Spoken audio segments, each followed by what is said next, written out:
আসসালামু আলাইকুম। ঘরে থাকা উপকরণ দিয়েই বানিয়ে দেখাবো আজকে খুব সহজে তেহরির রেসিপি।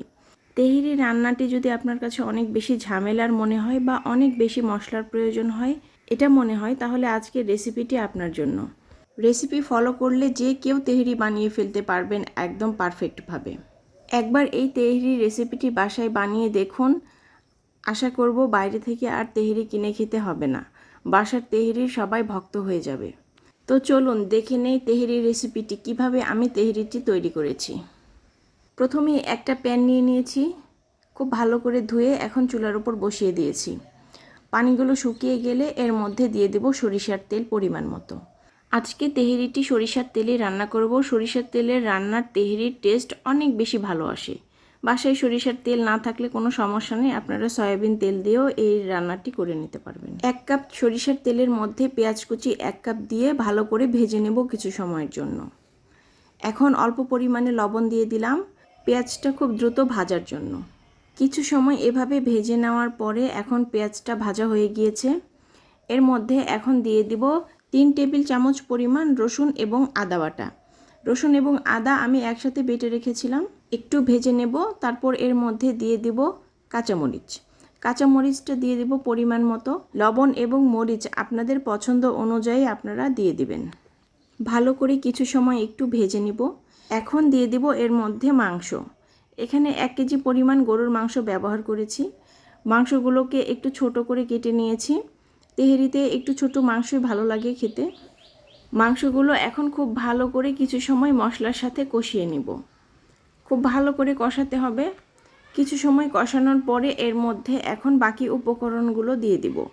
1 চা চামচ পরিমাণ গরম মশলার গুঁড়ো এখন দিয়ে দিব মাংসের মধ্যে। এই গরম মশলার গুঁড়োটি আমি বাসায় বানিয়েছি। আপনারা যদি ভিডিওটি দেখতে চান তাহলে ডেসক্রিপশন বক্সে লিংক দেওয়া থাকবে, অবশ্যই দেখে নেবেন। এবং এই গরম মশলার গুঁড়োটি বানিয়ে রাখলে আপনারা অনেক কিছুতেই ব্যবহার করতে পারবেন। খুব ভালো করে এখন কষিয়ে নেব কিছু সময়। কষানোটা খুব ভালো করে কষাতে হবে, মাংসের গন্ধ যেন একদমই না থাকে। বেশ কিছুক্ষণ খুব ভালো করে কষিয়ে নিয়েছি। এখন এর মধ্যে দিয়ে দেব 1 চা চামচ পরিমাণ মরিচ গুঁড়ো।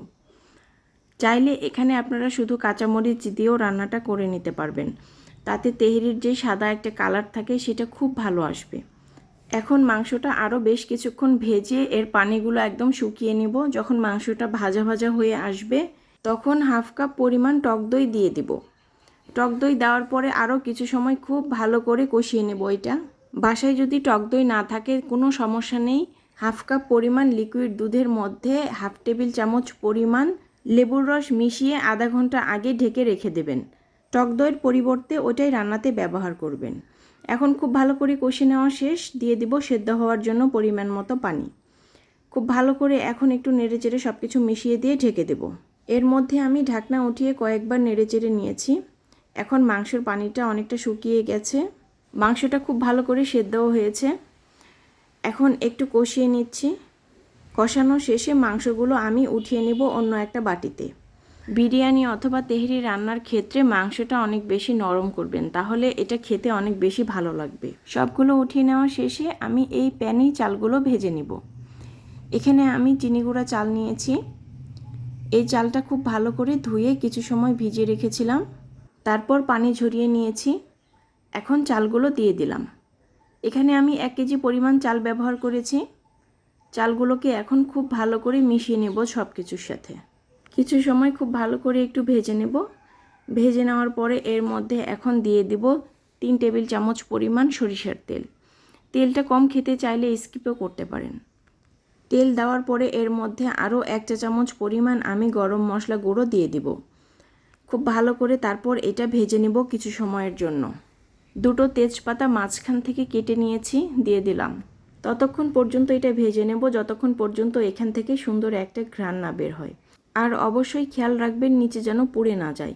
যত ভালো ভাজা হবে আপনার তেহরির টেস্টটা ততই বেশি ভালো আসবে। খুব ভালো করে ভাজা শেষ। এখন এর মধ্যে দিয়ে দিব গরম পানি। পানিটা কিন্তু অবশ্যই গরম ব্যবহার করবেন, তাহলে এটা অনেক বেশি ঝরঝরে হবে। পানির পরিমাপটা আমরা সবাই জানি, যারা জানেন না তাদের জন্য আবারও বলে দিচ্ছি।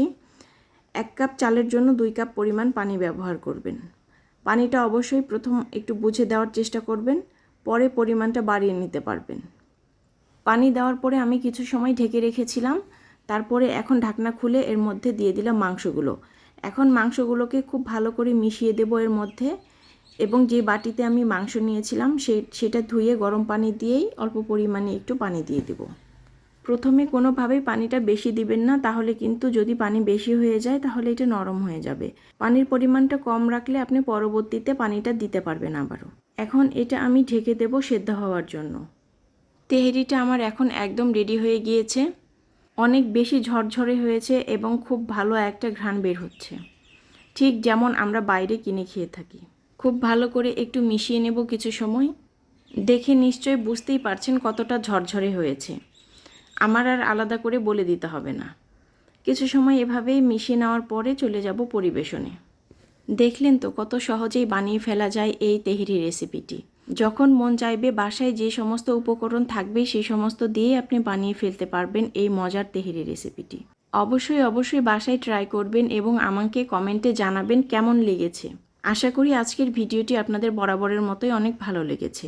ভিডিওটি ভালো লাগলে প্লিজ চ্যানেলটিকে সাবস্ক্রাইব করে দিবেন এবং ভিডিওতে একটা লাইক দিয়ে দিবেন। তো আবারও সামনে নতুন রেসিপি নিয়ে আপনাদের সামনে হাজির হয়ে যাব। ততদিন পর্যন্ত সবাই ভালো থাকুন, সুস্থ থাকুন।